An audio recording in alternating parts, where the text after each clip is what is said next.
قول لي يا دكتور ماجد، اماني خست على نظام غذائي من غير اي ادويه، خلاص كده. كل ما بتخس وكل ما جسمها بيتنحت، حضرتك بتشوف لو في حد محتاج مثلا ينحت قوام، ايه اللي بيتم في ده كله؟ بص يا حبيب قلبي، يعني انا بعتبر انها مصحه متكامله. يعني دايما اقول حاجتين يا رب اكون موفق فيهم، اللي هي مصحه بلا جراحه بلا مضاعفات، ان اطلع نقص سمنه بكميات زي ال 50 وال 60، وخلي بالك يعني الكميه اللي هي جايباها الجراحه ما تجيبهاش، ولا التكميم ولا شفط ولا بالصحه ديت والنضاره.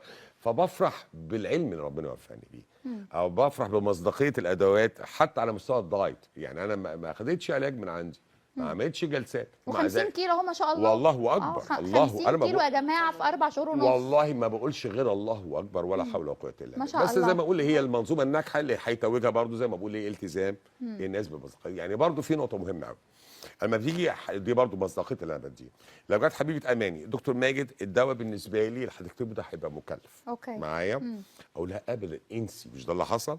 امشي على نظام التغذيه عكس الناس اللي بيطلعوا عليها اشاعات، حسبي الله ونعم الوكيل. يعني ان يعني استغفر الله، المهم ما علينا.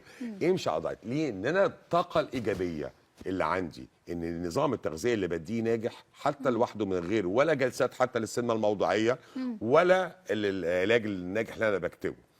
انا فاهم ما بستخدم كذا سلاح غير ما بستخدم سلاح واحد، بس عشان العيان ما يطلعش متضايق انه مش هياخد العلاج نتيجه التكلفه ليه، اقول له انسى ان في علاج. صح ده اللي قلته لك. نظام التغذيه اللي بديه كانه علاج في نفس الوقت، ان الدايت اللي بديه مش في دواء بيقفل الشهيه، ما هو الرجيم مشبع. فاكر ما قلت لك كل ساعه باكل؟ مش انا بكتب علاج يرفع الحرق، ما انا باكلك كل ساعه برفع معدلات الايه؟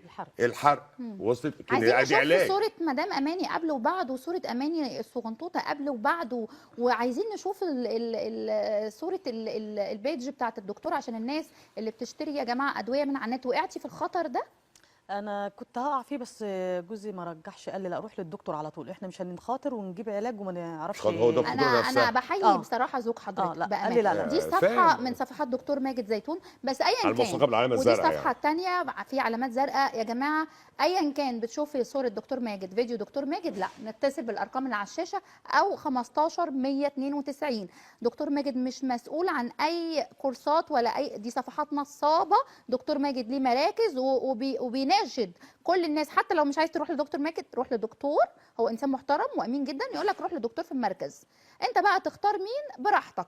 مراكز الدكتور ماجد زيتون للسمنه والتجميل والليزر، للحجز والاستعلام 15 192.